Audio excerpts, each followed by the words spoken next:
Eh bien, nous accueillons à présent Aline Gallet et Catherine Brûlé, bibliothécaires de La Loupe. La Loupe, une petite ville de 3500 habitants, située dans le parc naturel régional du Perche. Et Aline et Catherine vont nous présenter leur retour d'expérience de cette année particulière. Je vous cède la parole. Merci, bonjour à tous. Bonjour à tous. On remercie, avant de commencer, la MDL pour son invitation et pour cette réflexion que nous avons menée sur notre vécu pendant le confinement et du fait d'un travail un peu de mémoire. On a refait toutes les deux. Nous avons choisi le parti pris d'un chronologique pour évoquer cette période du confinement. Donc, mardi 17 mars 2020, un état d'urgence. À 12 heures, arrêt général du travail. Départ pour le télétravail. Donc, nous sommes deux salariés en poste et nous faisons le point des tâches que nous devons emmener à la maison, donc du catalogage avec des livres que nous avions, de l'équipement, de la préparation de commandes. Et dès l'arrivée dans nos maisons l'après-midi, on s'appelle et on prend conscience du public. Et la question, c'est comment garder le lien avec le public. Nous avons un outil, notre logiciel documentaire, c'est Decalogue, et on a cet outil, le mailing. Donc, on décide d'utiliser le mailing et de fabriquer des contenus. Naît alors le concept de boîte à idées. Ces boîtes à idées, nous décidons d'en envoyer à nos abonnés une à deux par semaine, et comme une boîte, effectivement, comme des idées d'occupation que l'on va construire au fur et à mesure du confinement. On met en place aussi un nouveau rythme de travail puisque nous travaillons le samedi en temps normal et on décide maintenant de travailler du lundi au vendredi et de garder le samedi-dimanche de repos. Donc, le vendredi 20 mars, on reçoit un premier mail de notre directeur général qui fait un petit peu le point sur la situation de chaque service.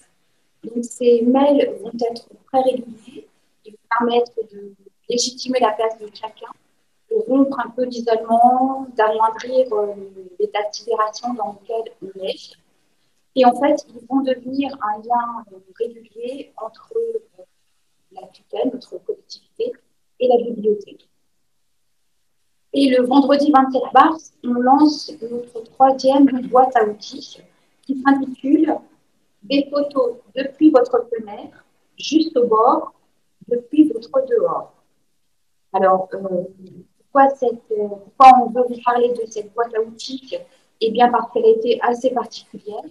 En fait, il s'agit d'un partenariat que l'on a mis en place entre donc, la bibliothèque, le service animation de l'EHPAD, de la Loupe, et le concours d'une photographe professionnelle qui fait partie de tout ce qui est conseil technique. Donc, on va recevoir une centaine de photos pour à peu près une trentaine de participants. Et les clichés sélectionnés seront envoyés au service animation de l'EHPAD qui va les imprimer et qui va passer dans les chambres de chaque résident pour une distribution. Et on a eu un retour très positif sur cette animation un peu particulière, vécue un peu comme une bouffée d'air frais par les résidents confinés et également leurs familles. Jusqu'au fin mars et tout le mois d'avril, la bibliothèque devient à 100% numérique.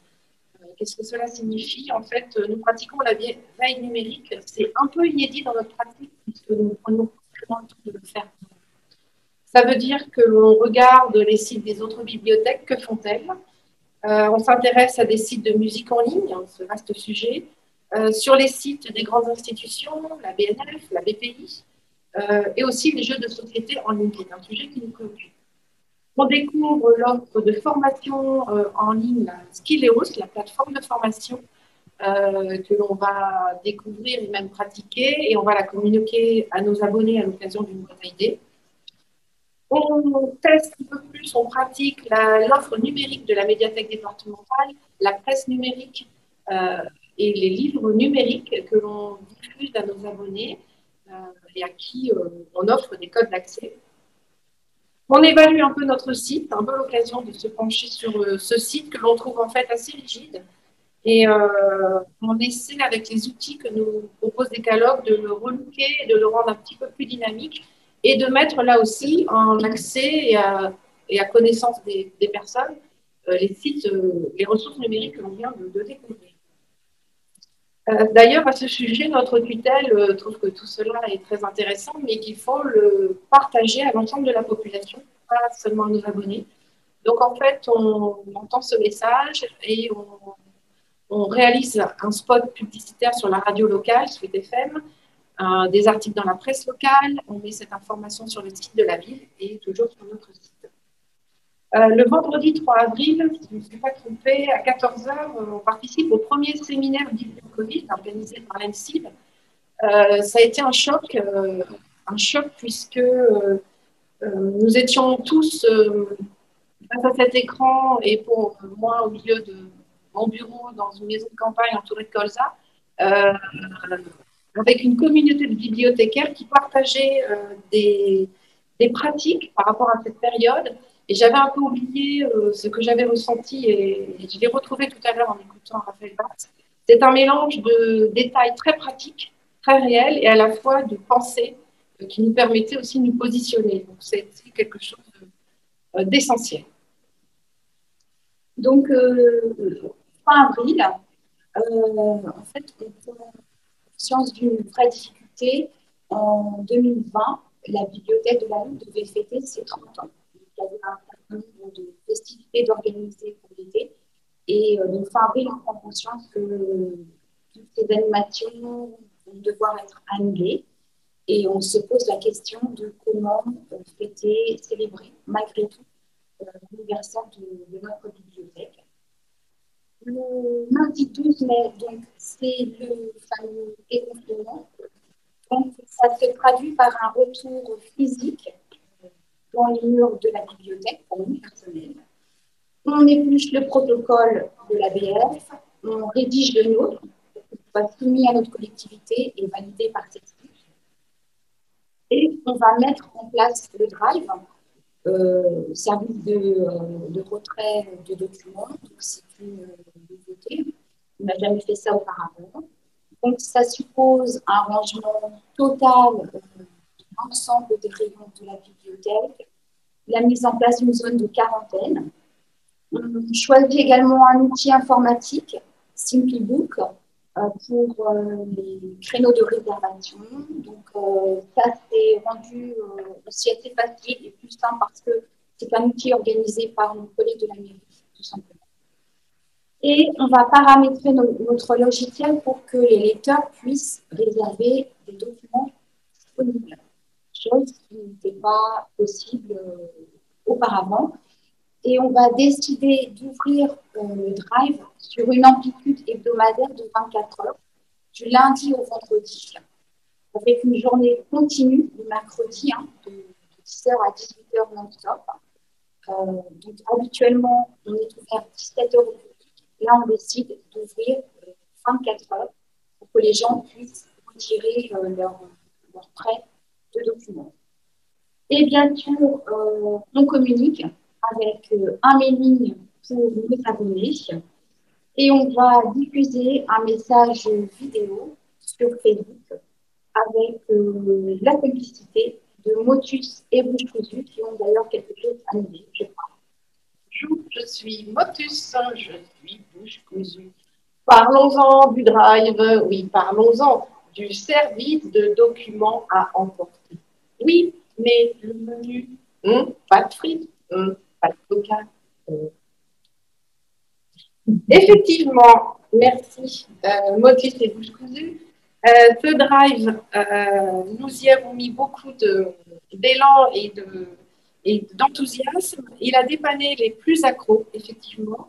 À notre échelle, ça correspond à peu près 50 personnes. Mais ça n'a pas été le Black Friday, évidemment, puisque la ville était encore endormie, la population était encore en sous-confinement. Les abonnés sont quand même heureux de nous retrouver. Ils ont apprécié les boîtes à idées, puisqu'en fait, nous n'avions pas toujours de ce que nous avons proposé. Et on apprend quelque chose qui nous rassure, puisqu'en fait, nous avions l'inquiétude de ne pas pouvoir leur offrir des livres.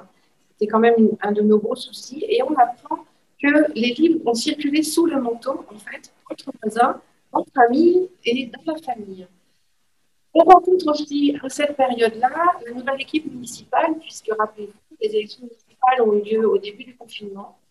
Et nous avons à la loupe, nous rencontrons notre nouveau conseiller municipal en charge des affaires culturelles, avec qui nous travaillons sur ces protocoles et sur les projets de la bibliothèque à venir, présents et à venir. Et se pose à nouveau la question des 30 ans qui approche, puisque ce sera le 13 octobre. Donc, le 17 juin, c'est la réouverture physique de la bibliothèque. Donc, c'est tout de même un retour à la normale très timide. Donc, dans ces conditions, on n'a pas vraiment de difficulté à faire respecter les gestes barrières. En juillet et août, il y a quelques animations, entre autres avec des scolaires, dans le cadre des vacances apprenantes. Donc, ça, c'est une conséquence directe de la crise sanitaire. Il y a des fonds importants qui vont être formés par l'inspection académique. Et c'est dans ce cadre que l'on va pouvoir faire venir, entre autres, deux illustratrices jeunesse pour proposer des ateliers avec des et en septembre se pose la question de l'accueil des classes. Historiquement, à la lutte, on accueille beaucoup de classes, d'avoir 17 classes plus 4 groupes de petite enfance de manière très régulière. Donc là, physiquement, nos locaux ne nous permettent pas en fait de juxtaposer à la fois l'accueil de groupe suivi de l'ouverture au public. Donc, on décide de se rendre physiquement dans chaque classe tous les mois avec une caisse de livres que l'on laisse en dépôt pour la classe.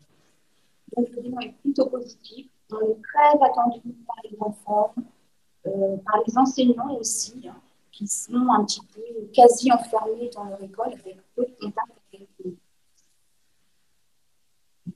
Fin septembre, on se pose concrètement la question de nos 30 ans.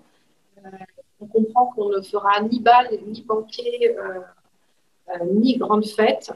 Et on décide de faire appel au numérique et on envoie un message à tous nos partenaires, avec tous les partenaires avec qui on a organisé des animations et avec qui on travaille. Et on leur demande de nous envoyer une vidéo de bon anniversaire que l'on diffusera sur la page Facebook. Alors, élus participent à cette initiative, les illustrateurs qui ont travaillé avec nous, les collègues bibliothécaires qui, pour certains, nous écoutent en ce moment, et bibliothécaires du département qui sont pas très loin, qu'on remercie à nouveau, les musiciens qui sont venus à la bibliothèque, les comédiens, les libraires aussi, évidemment, les écoles et la petite enfance. Et en fait, ça a été assez émouvant, les témoignages étaient assez émouvants. Et cette initiative qui est issue, là encore, de la crise sanitaire, a été une heureuse initiative, une certaine initiative, et ça a été comme un boost, en fait, pour nous, pour explorer ce champ d'action, en fait, cet anniversaire numérique. Voilà, donc dans le même ordre d'idée, une autre innovation pour nous, c'est la création de notre chaîne YouTube pour proposer aux lecteurs dans un premier temps l'ouverture de nouveautés. Avec la présence d'un nouveau collègue qui s'appelle Bob. Voilà. Qui nous a permis de présenter des vidéos assez courtes que l'on a appelées Bob à Toulouse. Voilà, il faut dire qu'il a pas mal de faire. Donc, cette chaîne YouTube elle est clairement boostée effectivement par cette situation de crise. Hein. Ça nous permet d'avoir une meilleure visibilité pour la bibliothèque, d'être présent sur les réseaux, bien sûr, et puis, en fait, d'animer virtuellement notre lieu, puisque d'habitude, on propose pas mal d'animations, et là, ça se réduit un peu de chacun. Début novembre, c'est le deuxième confinement qui se traduit par une présence physique pour nous dans les murs. Bien sûr, on est fermé au public, hein, comme toutes les bibliothèques de l'époque en France, qui pose quand même le problème de tous ces publics qui n'ont pas accès à Internet, voire à des imprimantes. Et puis, à cette époque, très très vite, on remet en place notre drive très rapidement. Donc, on pourrait penser que tout roule, que tout est calé, mais en fait, les services techniques de notre ville nous appellent pour nous annoncer en fait que le lendemain, ils démarrent les travaux dans 2 salles de la bibliothèque. Donc, on déménage en 4e vitesse la salle jeunesse, ainsi que notre bureau. Donc, déménager un bureau de bibliothécaire, surtout notre, c'est quelque chose quand même. Et c'est un véritable chantier. Le lieu est sans de tout. Mais un mois plus tard, on peut réaménager dans un bureau entièrement refait et une salle jeunesse nickel. Et ça, en fait, ça a été possible uniquement à la faveur de ce 2e confinement. Voilà, donc on débute l'année 2021 avec une bonne fréquentation. En 2020, nous avons perdu en fait un quart de nos prêts normaux, c'est-à-dire que pour la loupe, on stabilise 21 000 prêts sur une année en 2019, on a eu 15 000 prêts en 2020 et on a perdu 50% de nos nouveaux inscrits. Depuis 2021, on a une bonne fréquentation en fait de personnes qui viennent pour emprunter en nombre des documents. Beaucoup pensaient en début d'année, pensent encore, maintenant ça va disparaître, mais que nous étions fermés du fait que la bibliothèque est associée au milieu culturel, enfin, aux établissements culturels, ce qui est normal en soi. Mais les médias ont très peu relayé le fait que les bibliothèques étaient ouvertes et ça a pâti en fait sur notre fréquentation. On constate dans ces nouveaux inscrits un profil qui avait disparu, c'est le profil des familles, qui revient s'abonner, de grands emprunteurs. Et nous avons aussi des franciliens qui emménagent dans le Perche et qui viennent s'abonner à la bibliothèque avec les codes acquis. Ils savent très bien où ils vont, ils savent ce qu'ils veulent. Donc, c'est un public déjà acquis au code de la bibliothèque. Ce que nous avons perdu, on a pu définir un certain profil dans les abonnés que nous avons perdus. Il y a ceux qui sont éloignés, donc effectivement, nous sommes à la campagne. Il y a eu l'histoire des 10 km. Pour certains, ça a été compliqué, même s'il y a eu des dérogations, mais la distance a été un souci. Il y a ceux qui sont confinés, c'est-à-dire un peu dans une situation encore actuelle de peur. Ceux qui sont, et on nous l'a dit, tombés dans une routine, ils ont perdu cette habitude de venir à la bibliothèque. C'est quand même un effort qu'on veut. Et il y a les décrocheurs. Voilà. Donc, on a décidé de cibler depuis janvier un service de prêt essentiellement et de retour, puisque l'espace n'est pas adapté vraiment pour mettre en place des animations. Et on a été un petit peu questionné sur les jauges de 6 personnes, ayant le sentiment qu'on n'allait pas pouvoir combler tout le monde. Et donc, on a décidé de vraiment privilégier le lieu, d'avoir un lieu sain et adapté à l'accueil du public. Voilà. Alors, du fait d'avoir annulé bon nombre d'animations, on a créé un concept, un autre contenu, c'est des kits de survie surprise. Donc, ces kits de survie surprise remplaçaient un petit peu des animations qu'on n'avait pas pu mettre en place, comme les soirées pyjama, un kit soirée pyjama, par exemple. Et on l'a ouvert aussi aux adultes. Donc, c'était des kits sur réservation. Et dedans, on y a mis des livres, essentiellement des nouveautés, des livres qui étaient un petit peu personnalisés, mais à la fois pas trop par rapport à la personne, avec un petit peu de nouveautés et de prise de risque. Des jeux de société aussi que l'on a mis dedans. Et les cadeaux que nous offrent parfois les libraires, que sollicitent de temps en temps. Et d'ailleurs, si certains nous regardent, on salue les libraires puisque on est toujours content d'avoir des petits cadeaux. Voilà. Donc, les kits de survie ont bien marché et les personnes ont aimé l'idée du kit, de la surprise et du mot survie, puisqu'elles se sentaient effectivement en besoin d'autre chose.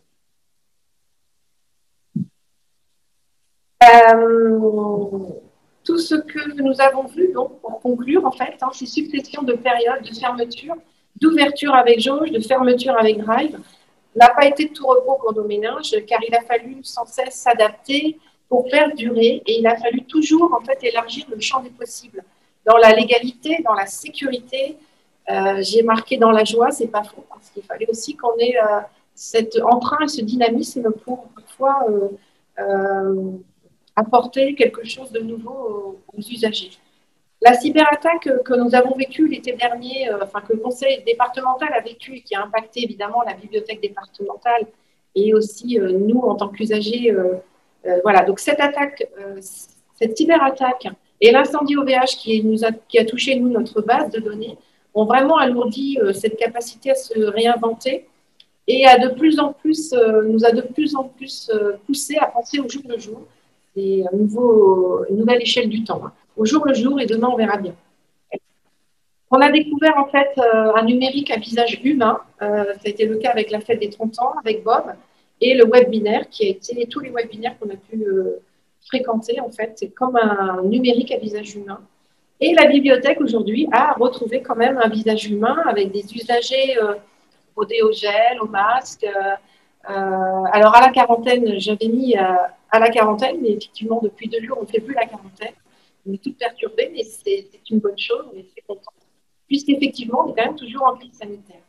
Donc pour conclure, on voulait partager avec vous une espèce de pensée, c'est-à-dire que jusqu'où on peut aller pour assurer nos missions, justement. Certaines bibliothèques ont utilisé le téléphone, peut-être c'est quelque chose qu'on aurait fait à terme pour toucher les personnes non connectées. Mais voilà, jusqu'où on peut aller pour inventer nos missions, toutes les portes qui se ferment et on trouve toujours des fenêtres pour entrer. Et on se dit que peut-être ces petites phrases que nous glissent les lecteurs de temps en temps, ces petites phrases, c'est heureusement que vous êtes là et qu'est-ce qu'on ne ferait pas pour vous.